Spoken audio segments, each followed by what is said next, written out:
Good afternoon, everyone. Welcome to this COVID-19 survival panel for accountants presented by ESS BIZTOOLS and our affiliates. Today, we are going to be talking to you about what will your practice look like for you in 2021, and is your business culture right for post-COVID-19 recovery? I'm joined today by our keynote presenters, Amanda Gascoigne, Director, Amanda Gascoigne Consulting. How are you today, Amanda? I'm great, thanks, Peter. How are you? Good, thanks, and welcome from Port Stephens, where you tell me it's raining. It is raining, very inclement here. And from the Sunshine Coast in Queensland, Andrew Geddes, Director, Andrew Geddes, Proprietary Limited and the former Chair of Greencross Limited. Good afternoon, Andrew. G'day, Peter. And I'll be making a presentation on COVID-19 issues. If you have any questions and you're watching us live, can you go into chat and type in your question, please? If you're not watching us live, you're looking at this later on, please send me an email, peter@essbiztools.com.au, and I will get Amanda or Andrew to submit the questions to you. Our first presentation is by Amanda. What will your practice look like for you in 2021? And I now want to introduce Amanda to you. Okay. Thank you, Amanda. Thank you. I shall share my screen and get this ready. Perfect. So you can see that, Peter? Yes, thank you. Over to you. Okay, well, thanks for having me on again today for our COVID series for accountants. And I'm going to talk to you today about what will practice success look like for you in 2021. And I know for so many practice owners, I guess you're really excited to be pressing the reset button because it has been one wow of a year. Not just with COVID, but with everything that's happening in our accounting industry, and haven't really had any rest at all. So I know that you'll be looking forward to resetting come 1 January. So I thought in preparation for today's session, I actually went back and found an article that I wrote back in February, which was before we knew what COVID was going to look like for us. And I was asked to write an article for Accountancy Insurance magazine and their newsletter for March. And, when you sort of look at things, when a lot of the predictions and that, everyone sort of talks about maybe a lot more about numbers. But I actually focused my article on probably some of the softer skills that I talk about and the more practice management things. So my predictions were that I actually really felt a lot of accounting practice owners were actually becoming a little more despondent about their practice models. And I felt from the practice owners that I talk to and I hear and I read comments on particular Facebook pages, etc., that they really are looking for more. That they're looking for more from their practice and more from their life. So I actually set about creating what I thought were 5 really good predictions.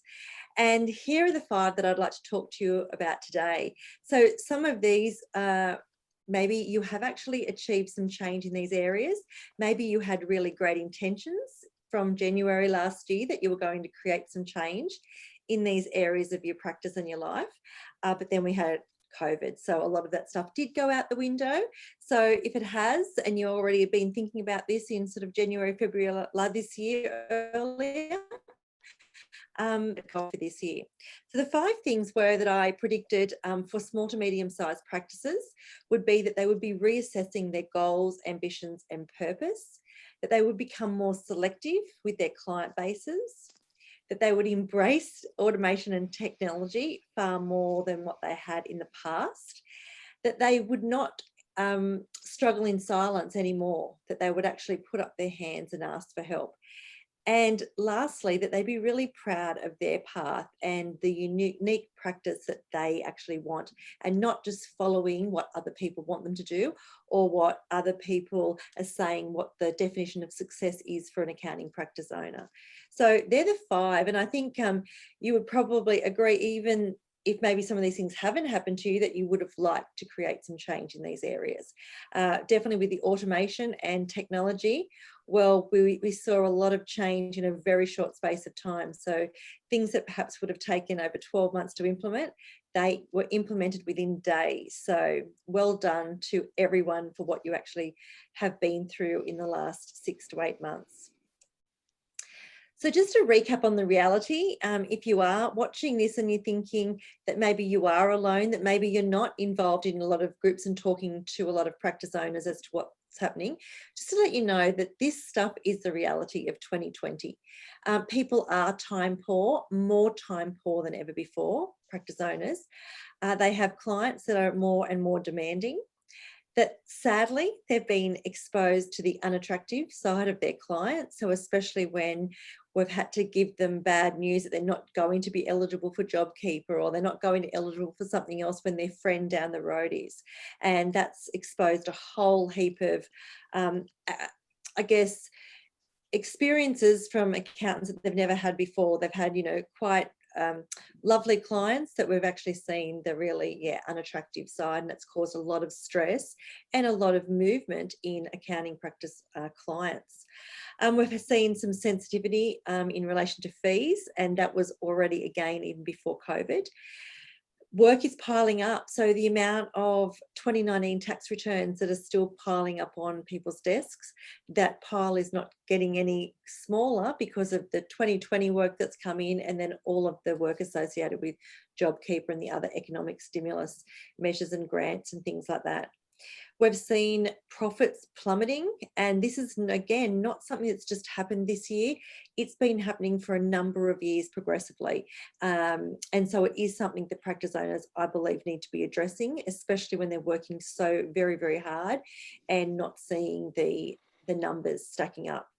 And just generally, I've been talking to so many practice owners that, their passion for their profession is actually waning, and it's actually also moving into their own personal life. So that's the reality. So if you're experiencing any of those, you're not alone, but it's something that we really don't want that continues into the 2021 year. So I see the opportunities for 2021 to really press that reset button, to realign what's really important to you. And I do believe that a lot of perspectives have changed. We do want things different from our life to what we've been getting. The fact that we haven't been able to see family, the family that we've taken for granted, or do things that we've taken for granted. Now we really want to get to a point that they are actually priorities in our lives. Opportunity to eliminate some of those stressors, whether that's work or whether that's clients, to say goodbye to sleepless nights and, just stress in general, which is not good for our own health and well-being. It's an opportunity to make more money, and at least make the money that you deserve for your skill level, your qualifications, years of experience, and also what you've got on the line, your homes, your other assets. An opportunity to perhaps work less and get really intrinsically what you'd like to do with your life, and just achieve that elusive work-life balance, which I know so many have not been able to achieve. A poll that I did in my private Facebook group, The Balance Firm, just a few weeks ago, I actually posed the question as to how many hours practice owners believe they're working right now and have been working since, March, and then comparing that with the number of hours they'd like to be working. And in some cases, it was actually double, which is ridiculous. I know they've been doing it for a great reason, to ensure that they're giving their clients great advice and being able to spread themselves across all of their client base, but that is something that isn't sustainable. So I know there's so many practice owners out there that do want to create a change and not work so hard and have that life. So it just can't go on. So I'll talk a little bit about those 5 areas and give you some clues, or give you some ideas of the types of things that you can be doing to reset and to achieve success in those areas of your practice. So as far as goals, ambitions and purpose, you can do lots of activities. You can have vision boards, you can journal, you can keep a lot of things and just consider what it is you want. So there's a whole heap of tools that you can get just off the internet. But a couple of the things that I actually questions that I pose to clients that I work with one-on-one, clients that do some of my courses, so just people that I just talk to generally. Like, why did you start your practice? And for many, that's been a long, long time ago, and maybe you've forgotten. But if you just sit down and think about it, you will actually realize why you started. Did you want to not work for someone, be a slave to, a former boss? You wanted to have the freedom and flexibility. You wanted to make more money than what you were. And write those things down and then compare it to what's actually happening now. So what was important to you back then? For me, it was having a career and becoming a mum. That was the biggest driver that started me on my practice journey, because there was no maternity leave policy where I was. So that was what was important to me, to have balance, to be there for my children, and to make a better living than what I could have working for someone else. And then compare that, whether what was important to you back then with what's important to you now. And chances are, even if it's on 5, 10, 20 years, those things will still be important to you. So we need to then have that as our driver as to where you want to go in your practice and your life. And then think about what's gone off path. Chances are we've probably done some things that we didn't want to do when we went into practice, and maybe they were the things that we were doing for other people as an employee. So thinking about what's gone off path and why, and then that can be your driver to get you where you want to go. And, it's not just financial goals, there's non-financial goals as well. So think about those. Just don't think about the numbers, think about the non-financial ones as well. And then set about redesigning your practice and your life to achieve those very goals. I know from a financial, as accountants, we think we're motivated by money, that's the only thing that we actually measure success against. But I can tell you from, talking to practice owners, to looking at their numbers, money isn't what is driving most people. Okay, they really want to actually make a difference in their clients' lives, but actually that's actually been at the expense of their financial goals. So please have a look at that. Look at your numbers. Another activity I do get my clients and others to look at in this is have a look on Seek. Have a look. I've shared it in another webinar that I did for Peter some months ago. Have a look at your professional bodies, what you would be worth on the open market, and use that also as a little bit of a litmus test to see from a financial point of view where you are and where you want to be. So the next one is around selective client bases. So I definitely believe this is one of the best secrets. One of the best things that I did was to be super, super selective in who I worked with, and I still do it now. It's not about niching, although you can niche in industries, but I find it's more niching against attributes of clients, the people that you really love working with. When you walk into your office or you open up your computer for the day, whether you're checking your diary or you're checking your emails, and you see emails from the people that you really love working for, and then you see others that you cringe, and your mood instantly changes. We don't want those people in your client base. They might be good clients for another practice, but maybe they're not the ones, and they're not aligned to what you are. So I'd like to give everyone permission to actually really think about the clients that they would like to work with in 2021 that's going to bring them success. So again, another piece of paper, grab a piece of paper out, think of particular clients, and which ones do you love working with? Which ones just totally zap your energy and zest for what you're doing? Which ones perhaps are costing you money? Because a lot of these ones that are zapping your energy, time, don't give you things on time, always want to cause dramas, they actually cost you money, in addition to time that you could be spending on your better quality clients, which may not be from a fee level, but better quality clients that are just really happy to sit back in the wings waiting for you to eventually get to them. Which ones don't listen to you, so they don't ring and ask your advice, then do things perhaps incorrectly, and then expect you to fix them up, and fix them up for free. Think about those. Which clients don't respect you or your boundaries? And which ones do you find that you're working for on weekends or out of hours because maybe they've given you things at the last minute and you just want to help them and get that done because of a lodgement due deadline or something like that? So who are the people that you want to work with and who are the ones you don't? And I know this is really hard because we want to help everyone, but that's the sort of thing that's actually impacting on our practice profitability, the zest we have for what we do, and the time that we've got to actually do our own things on weekends and out of hours. So just some things there that I've got to help you along in this area is thinking about how many clients you actually really need. The good, bad and the ugly business fitness reports, most of those, and depending on whether a one partner firm, two partner firm, or multiple and larger firms, sort of the minimum they actually say for a fee level for a client is about $2,800. So $2,800, $3,000. And if you think about that, that's only sort of 4 BASs in a year-end job. It could be for clients to the BAS themselves, it could be just a tax planning and a year end, or it could be a budget and a year end. Like, that's not hard to get $3,000 to $4,000 for doing that work, and especially at your skill set levels. So if you look at that and divide that into the number of fees that you want, the total fees, think about how many clients you really need. And a lot of people that do this, actually everyone who does this, is actually really surprised how few clients they actually really need. And sometimes they've got 3 times as many clients as what they need. So they've got a different varying client base, which is not made up proportionally to where it should be. So thinking about that, who needs to go, who needs to stay, and then what parameters do you have that you can actually engage just your ideal clients in the future.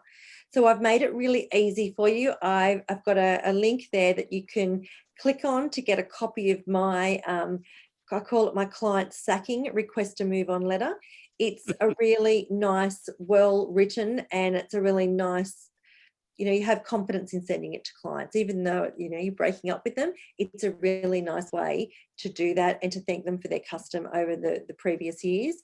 And that's the letter that I sent to many clients that were no longer a fit for me. And it'll actually so liberating. So you can jump onto thebalancefirm.com/move-on-request and get a copy of that. And I'm sure that will be very helpful. I sort of share this letter with about 10 practice owners every week. I get requests for this. The third thing is around embracing automation and technology. And many of you would have done this and done it in very rapid succession this year. But there's probably always there's room for improvement, and there's room for other things that you can now add on. Now you've got more confidence and you can really see the benefits of actually investing in technology, because truly it's going to save you time, money, create those efficiencies, streamlining processes in your practice, and it will actually allow you to deliver a much better service to your clients. Staff love it. If you've got staff, they love this automation. They love the technology that they're replacing boring, mundane things with a flick of a switch. It will increase your profitability, and it will give you much needed freedom and flexibility for sure. So a few areas that I talk about, thinking about your tech stack as it is now. So 4 areas that I get clients to look at, and that's from a practice management point of view. So, using an automated document management system, having a paperless office technology, which I actually did this in 2008, which was really early. And that was a game changer for me, because I was able to put my hands on things when I wanted it, and clients could see that you were scanning documents, no paper files whatsoever. From a security perspective, when we've got people working from home, there's something like Practice Protect is what I recommend, having a look at those sort of things that you can actually add onto your technology, and it really is an investment. Practice work, having standardized electronic work papers. Again, 2008, I did that, and it really drove so many efficiencies in my practice. Timesheets. I'm talking to lots of practice owners that aren't actually tracking their time and therefore impacting on their profitability because they're leaving so much money on the table. And that's probably one of the reasons why people are working their 70 hours or 60 hours a week. But when you divide your total fees by that number of hours, the numbers aren't stacking up because we're not actually capturing time to be able to bill it to clients. From a client management point of view, an automated booking system, something that I use, people can book in and they can pay for a consult at the one time, saves all that toing and froing, sending invoices, etc., and then waiting for that to be paid. It's all immediate, which means I can spend more time with my clients. Software for engaging and software to e-sign those engagements, ambassadors, etc. And then for client work, bringing them on that technology journey as well, having them all with their work in the cloud, utilising specific industry-specific apps or accounting apps, and the receipt capturing technology is something that's really, really handy as well. So as far as number 4, which is no more struggling in silence, and we have seen an enormous amount of support amongst communities this year. Even Peter and ESS BIZTOOLS, the work that they're doing in these webinar series, that's the support mechanism that's actually been so alive since COVID. And that is definitely one of the benefits that have actually, it's come out of such a dreadful situation. The Facebook communities have been amazing, including mine, which is called the Balance Firm. So any practice owners are very welcome to come and join that. We're seeing collaborations across the nation. We're seeing people sharing resources, spreadsheets, any other resources, any knowledge so freely. People are actually sharing their vulnerabilities and fears and what's actually happening to them. And they're saying, I've had a bad day, and someone's there to help them and pick them up.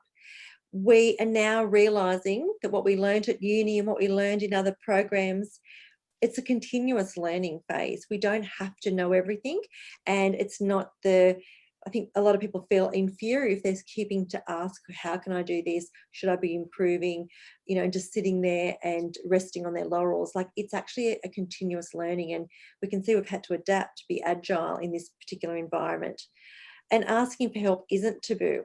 Like, no matter whether you've been in practice for 5 years, 10 years, putting up your hand and saying, oh, how are you? Is there a better way to be doing stuff? And what you don't know, you don't know.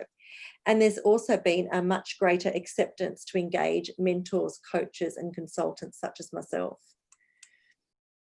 And the last one is just to be really proud of your path. So perspectives, as I said, have really changed since March, and it's okay for you to actually work out what the goals, aspirations, and purpose, and then actually redefining and redesigning your practice, because not everyone wants to grow their practice. A lot of people are happy where they are. Not everyone wants that $1 million practice, although if that's what they want, that's totally fine. But I think too many are trying to follow a path that's someone else's and not their own. Maybe not everyone wants to work 5 days a week, and you can fill in the spaces there, what you actually want. And it's going to be different to your friend who's running a practice down the road or a colleague on the other side of the country. But I believe deep down, everyone wants basically a practice that's going to work for them and their family. So it really is time for alignment, to be true to yourself and no one else. So what does practice success look like for you in 2021? I hope that I've given you some ideas, some inspiration to help you create that much needed change.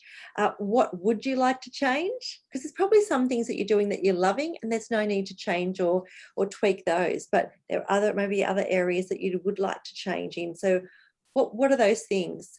Our profession does not want to lose you, and I'm really sad, and one of my predictions is for this year that there's going to be a lot of practice owners that will not be here for tax time 2021 if they don't change. They're actually already saying, I don't know whether I can do another year of this. And I really don't want that. You're good operators. We want to just make you stay in our profession and actually have a great life and a great practice. So how will you be pressing the reset button? And I love sharing this quote, which is in relation to change. So yes, it is hard at first. It can be terribly messy in the middle while we're in the midst of it, but it really can be gorgeous in the end. And there's so many testaments out there of practices that have been creating that change and doing these things this year, and they're all the better for it. So there's so much opportunity, and if you've got any questions, please pop them in the chat box later, or address any questions to Peter and he can pass them on, or you can send me an email, amanda@amandagascoigne.com. I've got that Facebook group, I do a weekly newsletter, and I'm on all social media platforms. So best of luck. I wish you continued success and an even greater success in 2021. Thanks, Peter. Thank you very much, Amanda. That was a very good overview. And I couldn't help but writing down when you were talking this concept of how many clients a firm needs, what sort of work that you want to do. I was with a firm in Brisbane 10 days ago, and they've just currently 10% of their fees are generated from, well, it's not even 10%, I just did the sum, it's about 5% is generated from business advisory. They're aiming at 40% over the next couple of years. They've employed a standalone person to be their business advisory services manager, because I think it's going to be far easier for them to deliver if they've got one person who's going to service that type of activity for clients all across the firm. So that showed that they were thinking about it and they're working to a plan. And there's a lot of interesting work you can deliver. I just wrote down $3,000 in extra fees. You don't have to do much work, do you? Do that for 100 clients, there's $300,000. And it's actually using our skill sets, and it's stuff that people can value, because the lower work, which is still needed, but it actually has become so commoditized. People are comparing what someone else is paying, and they're not actually comparing apples with apples. So this is an area where you can really capitalize on your skills, give your clients something that they can't do themselves, and maybe some competitors are actually going to be offering a similar service to you. And you are unique and different in the way that you deliver, in the way that you actually ask the questions. You know what drives your clients better than anyone else. And that is such a more rewarding type of work. Yes, there's some mundane stuff that we have to do, but if we can add those extra things, which is what accountants have been talking about for the last 20 plus years. They want to do more advisory. They want to do all these fun things, but they haven't got the time. So this is the opportunity, if we have to, and we can, drop some clients that just want those elementary services. And then we can say, look, our service delivery is this. And if people don't want to have that minimum spend or that services, well, we may not be the firm for you. Yeah. Okay, thank you very much. And we're now going to move on, and I'm going to introduce you to Andrew Geddes. And Andrew did say those things probably a lot longer than 25 years ago, didn't you, Andrew? Have said them every year since. So it's over to you, thanks, mate. Welcome to Andrew Geddes. Thank you. I'll just hit chair of Greencross and a consultant to a lot of accountants around Australia and New Zealand. I'll hit the share the screen. Yeah, you're going to do that now. Just make sure that I've got it right. Here we go. So yes, you're on there now, Andrew. You've got my screen. All right. So my session is looking at, is your business culture right for this post-COVID recovery period? And just while you look at the content that we're going to look at today, let me give you some background. A lot has changed out in the marketplace. Amanda was talking about this in terms of client attitudes are changing. They're judging value for money. They're more demanding. They want us to be easier to do business with. They want us to respond and be timely. So it's a more intense environment. People are concerned about the changes in our community and our society. So with that in mind, I think we've got to look at our internal culture and how we influence that. Now, this is really based on a debate I've been having with one of my clients. And so, Amanda, I have 12 clients. 10 of them are companies, engineers, surveyors, accountants, and a tech startup and a media company. And I have two, I guess it's me doing them for free. They're community-oriented organizations. So 12 clients, and your questions about embracing automation and technology. Yes, it's all run by teleconferences because our premier won't let me go anywhere. And I don't struggle in silence. I get a bit noisy at times, and I like my life. And people say, why don't you retire? Well, I don't want to, because I'm involved as a business advisor on advisory boards with 12 organizations, and it's fantastic. Yeah, so and I'm the same, exactly. I know exactly the people I want to work with, how many to allow me to do some of the volunteer type stuff that I do with the different organisations in, people at the tax office, etc. And, I'm happy to give back, and it's that nice, happy medium. And just because we can work with everyone, we don't need to. Yes, and in my case, enjoy good health because I'm towards the end of me innings. The session I'm going to walk you through is a debate I've been having with Terry Donnelly, one of my clients. He used to be a shearer, so he's quite colourful. He's now a piling engineer.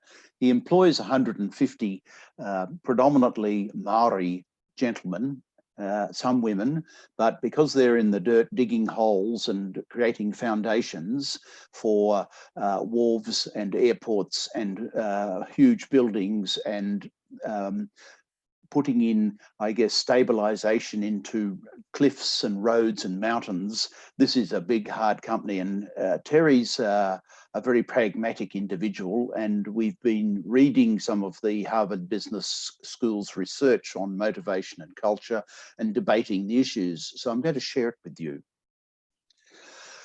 I mean, what is culture?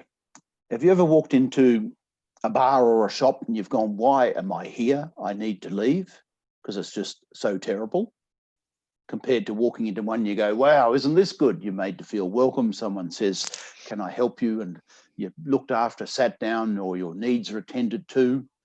So what is this company culture thing? To me, it's the vibes or the atmosphere or the attitudes you run into, and you can feel it.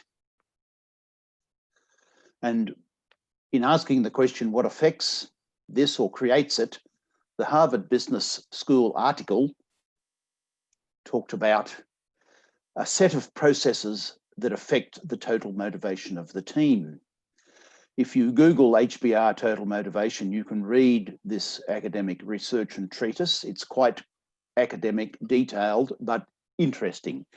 I think it's more than just workplace conditions, though. I think it's also the attitudes and values and behaviour of the leaders that really has an influence. So Terry and I have been debating this. He says that the set of processes, yeah, get them right, and then if you can't get the second one right, you've got no chance. And he thinks the Harvard researchers need to add some elements to their research and material. Now, if you look at leadership, it starts with these sorts of core values. Now, these are written up in a little book by Rob Lebau, and it's about creating trust. So what about yourself? How do you rate your behavior, your moods? How would you rate yourself out of 10 on each of those 8 items, and ask yourself, would I work for me or with me? Now, we took them and in Greencross. Now, I might have to do a separate link for this, Peter. So I'm going to go share my screen and get the new one up, and you're going to tell me if I've managed to deal with the technology. How did I go? Yes, it's there, Greencross specs. Yep. There we go, Amanda. See, I'm Perfect. rising to your challenge. Not bad for an old fella.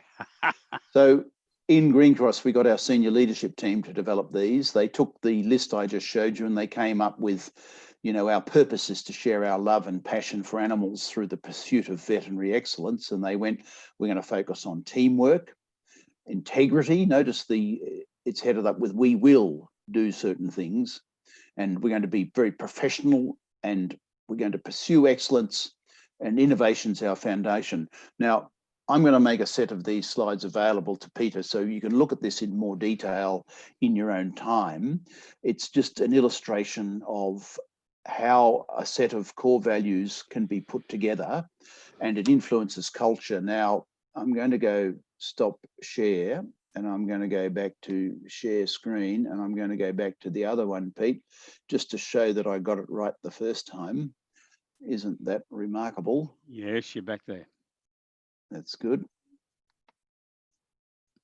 So if you've got a set of core values, don't just stick it in a frame on the wall, you've got to live it. So perhaps you could start thinking about observing team members who are living the core values and writing that up and putting it in your internal newsletter or even to your clients.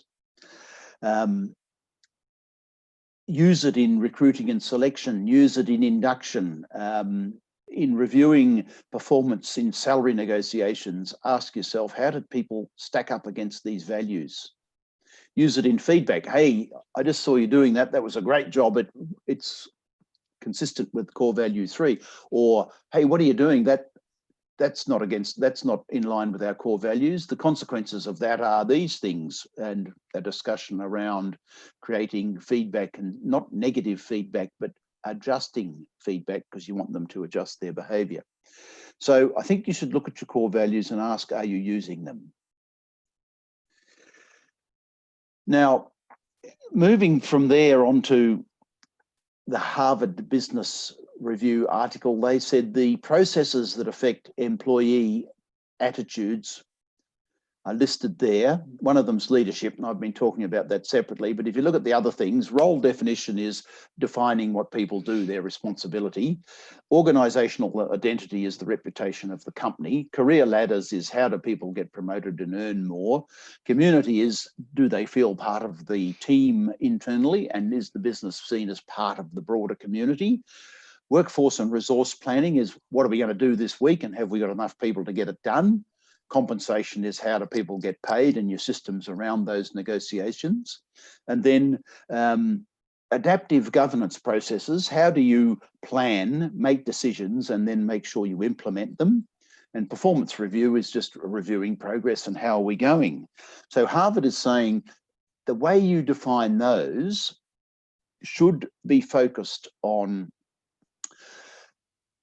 helping your people feel that they're part of a group, that they're saying you've got to ignite a team member's sense of play, purpose, and potential by the way you design those internal processes. For example, people want to learn, they're curious, they want to experiment. So if we ask people to have a go, think of how we might do it better, listen to customers and feed that back to us, and they're asked to think about the role they play and being better at it.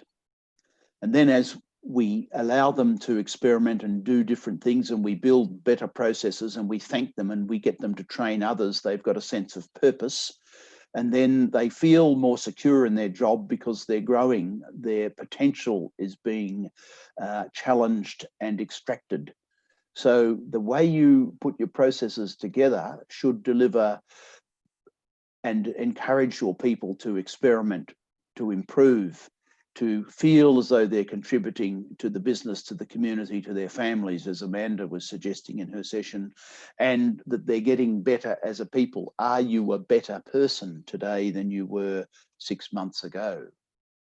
So it's thinking about, for example, asking people, let's be easier to do business with, let's listen to our customers, and let's drive that into a weekly meeting where, what did our customers say? What can we do to be easier to do business with? Let's recognize people's contribution by saying, Betty, that was great, or Bob, thank you, and base promotions and or here's some tickets to a movie on that. So in thinking about how you drive processes, remember to design them and make sure the way you engage with your people about it extends their sense of play, purpose, and potential. The Harvard Business article, the research then said, look, there are 3 indirect motives and you've got to try and minimize the influence of these. If people fear failure, they won't be motivated. So we need to encourage experimentation and allow people to make mistakes. Let's learn from mistakes, attack the issue, not the person. And if we've made a mistake, what happened? Why did it occur? How do we avoid it next time? Do you lead in this way with great tolerance? If people fear economic pressure, well, you know, am I going to keep my job? Is the company going all right? We need to be better communicators with more regular feedback on performance, both for the practice, the company, or for the individual. And if people have no sense of why, they need some career mentoring about, we want you to be part of this business. We want you to play a role, accept responsibilities. If that's not you, let's help you get a job elsewhere where you might be happy.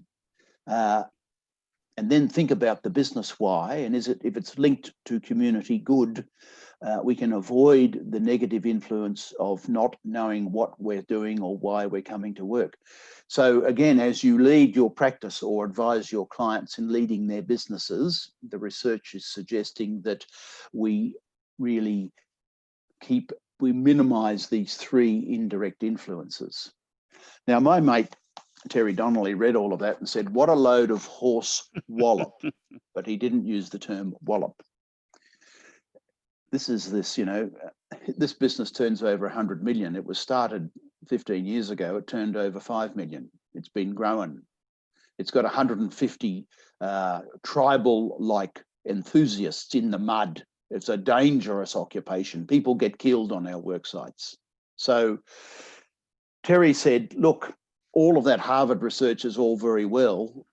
I accept that we've got to get the right processes in and deliver play, purpose, and potential. But he said, goodwill is what good culture is really about. Learn to grow it rather than analyze it. In my experience, people love to share something good. These are Terry's words I'm reading out. They don't necessarily want something in return. They simply love to give without counting the cost. Giving is the highest potential we have, and deep down we all know it. When we have some self-respect and someone does something generous and encouraging, we have the impulse to respond in kind. So then culture or trust grows and grows in our businesses, generating more respect with stronger and stronger foundations. It builds over a long time and has many ingredients. So this is Terry thinking through, you know, how did he create this tribal group who are fanatically responsible? They're focused on quality. They get jobs done on time, on budget. They've got each other's back. He went on. He said, some of my ingredients, he said, management and staff are unified by mutual respect, not just flash management words. By putting our money where our mouth is and sharing fair and square, then the cheap management speak words are placed in the trash bin. I did warn you, he's a bit blunt. CLL has a maximum range of salaries of 7 times, from the new worker in the mud to the managing director. We share many things: information, trust, education, acceptance, tolerance, and understanding. He says, and you might like to close your ears, some of you, CLL looks after turkeys in the shit without advertising the fact. Goodness is best done quietly, as it needs no feedback, it needs no pat on the back. So he's talking about sharing fair and square. He's talking about having the back of your team. He goes on, good culture comes from being reasonable and being understanding when the shit hits the fan. When mistakes are made, we look to learn from them. This is his email to me, our vigorous debate. We look to invest in people rather than punish them. Attack the issue, not the person. This is a shearer who's created one of New Zealand's greatest engineering construction companies. 3, a rich culture understands that people are not the same. Different from ain't wrong. It provides for people to grow through levels of responsibility and skill at different speeds. It understands that we are in it together. It understands that we need each other and that we are capable of change and growth, albeit at different speeds. So he's saying some people can accept growth and development quickly, others need time and support. 4, an intelligent culture like CLL is always developing, sees that it is not the center of the world and that we must contribute positively to society in general. We are small and we always have much to be grateful for. This is the contributing to community and humble service elements. This is why the 150 ferocious tribal dirt shovelers and machine operators would give their lives for this man. A good culture is based on service which is done quietly. It does not boast. It does not look for recognition. It doesn't look to get something back for everything good that is done. Just the same, when bad shit happens, it too will quickly turn positive if we understand that everything happens for the best and nothing cannot be learned from. If something goes wrong, how did it happen? What can we do to avoid it? What can we drive into our quality processes, our safety processes? So he says, you've got to have an attitude to drive back into your processes and involve your people in that and give them understanding. And that's how you create a culture that is just electric when you walk into these groups of people. Finally, a good culture discourages gossip. It encourages creative input. It gives people the benefit of the doubt many times over. A good culture is discerning. It does not whinge. It will be not taken for a fool in the long term. People with self-respect and who understand good culture are quiet and they see without judging and they wait with tolerance and understanding for people to learn and grow.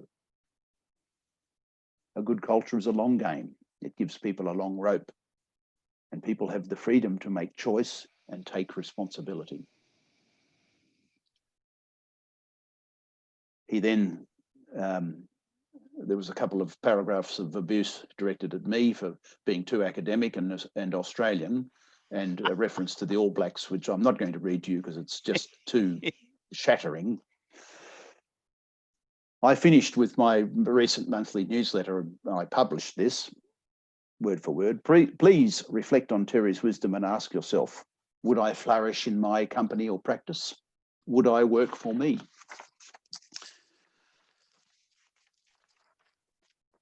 Then utilize the old values of different from ain't wrong and attack the issue, not the person, and build trust in your leadership. It may help create a positive workplace culture to see you prosper in post-COVID times. So I hope that, I know this is a bit academic, go and Google Harvard and look at total motivation and think about these issues and look in the mirror and ask yourself, how can you be a better man or woman? And maybe take some of Amanda's suggestions about getting rid of shitty clients or getting some help, investing in technology, getting on top of the workload and taking time out and looking after yourself and your own energy and attitude. That way, we might all be able to get through this together. Thank you, Pete. Over to you. Thank you very much, Andrew. I found that very interesting. I'd really like to meet Terry. He's dangerous. I quite enjoyed his diagnosis on business ethics, Yes. Very interesting. So well, you can't take the shearer out of the man. No. I bet he's got lots of stories to tell. Oh yes. Very interesting. He's straight. He's honest. Straight shot. Yeah. Yeah, and he's got your back once you've earned his trust, but you have to earn it. It'd be very interesting at lunch. Yeah. With one of the gentlemen we were talking about earlier from Darwin, wouldn't he? Yes, indeed. We'll move on. So thank you very much. We've had two great presenters today in Amanda and Andrew, and for accountants and anyone else that's watching our video, welcome. If you've got any questions you want to put to Amanda or Andrew, if you're not on a direct viewing of this video today, please send an email through to me, peter@essbiztools.com.au, and I'll make sure those questions are put to Amanda and Andrew, and we'll get the answers back to you. Peter, What I can want to say now something? do is, Peter, yes, can I make one quick comment about that? Fantastic presentation, Andrew. Thank I you, talk Amanda. about culture quite a lot as well. And you referred a lot to employees and team. And I think sometimes the sole practitioners disband when they're listening and discussions around culture, because they think, well, I'm on my own. Yeah. Culture is not important. I don't need to worry about all that. But what I say to those people, culture is so important, whether you're a one-person band or not. Because when I talk about culture there, all those things that you've talked about are relevant. But instead of just saying employees, because you may have none, your culture extends to your clients, to your colleagues, to your referral sources, and all of that. That's and your culture. family. And your people family, want to buy into that culture and your leadership. So for those that are watching that are on their own, please pick up those that report. Please start thinking and reading those articles about culture, because you may decide you want to actually, hire some people, or it may just help you understand the people that you want to surround yourself with, because that's very important. So I just wanted to make that point, because I know where we talk about being in organisations, and we've come from those organisations, but sometimes those that are running their practice from home, that is, something that they don't even think about. But that's also helps you with those clients that you select, because if those people aren't your right culture, that's your little test to say they're not the right people for you. And Terry describes that, Amanda, as we have a no turds client acceptance policy. By that he means people who try and screw them on price, who try and delay payment of bills, who play these games, and he's just gone, nah. Yeah. So that's when I talk about culture, because a lot of people switch off, but it's so important. I just really loved everything that you talked about. Thank you, Terry. Andrew, I imagine Terry's not very complimentary about the wallabies either, but we'll move. He thinks they've got great potential to improve, Peter. Yeah, I think we all do that. Okay, so, but I agree with what Amanda was just talking about on sole practitioners, but this culture issue goes across all types of businesses, doesn't it? I've just got back from a mentoring assignment that I do every fortnight with a retail organization. There's been a bit of an upheaval in that organization about 10 days ago. The manager's gone. And so I'm doing with the two senior executives that are left in the organization and trying to put it all back to pieces, put it back into a format that's going to work. It's a successful business, but there can be disruptions at times, and people need to get their lives back in order and on a straight path, don't they? Yeah. Okay, so what we might do is just go back to finish off.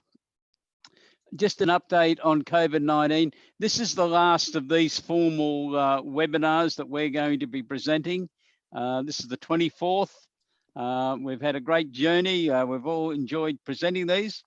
And I want to thank our affiliates, people like Amanda and Andrew, and all the others who have participated. But just a reminder to accountants that things are still happening. And whilst some of your clients are out of JobKeeper, others are still there possibly. And there's still a lot of challenges.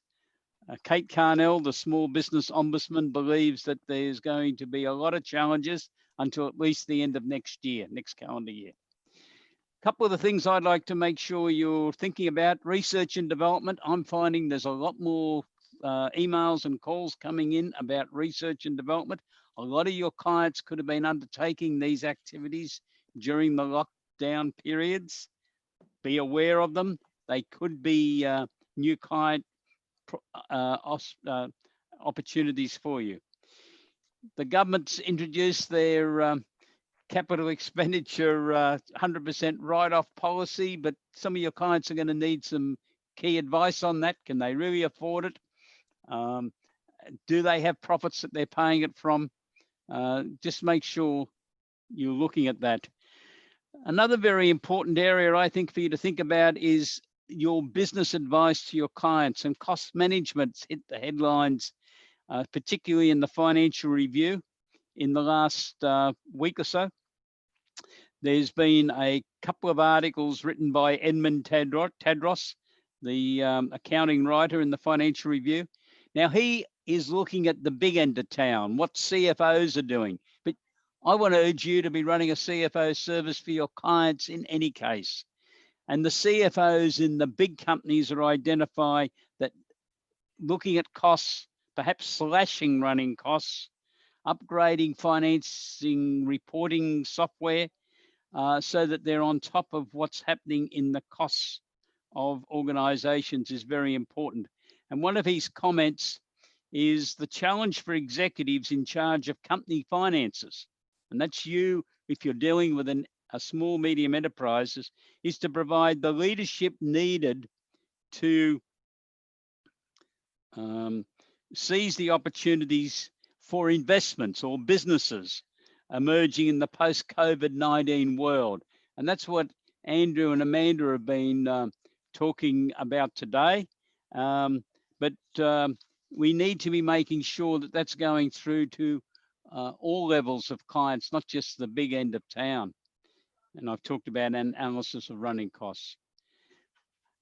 I think clients are going to seek your advice on what's happening in this post-COVID-19 world. And Andrew and Amanda have discussed that with you. I think there's an opportunity for you to be doing what they're talking about. The Financial Review is saying CFOs in larger organization, public companies are going to do. You can do the same thing. You can assemble the financial facts for your clients and sit down and talk to them. And you may have to convince directors to take a certain path. You may have to help them in their submission to bankers if they got security they can offer.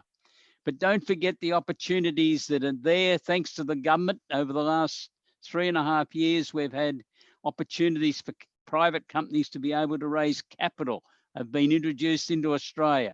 I am very surprised that I still find accountants who don't seem to know much about crowdsource funding, equity raising, or early stage innovation companies.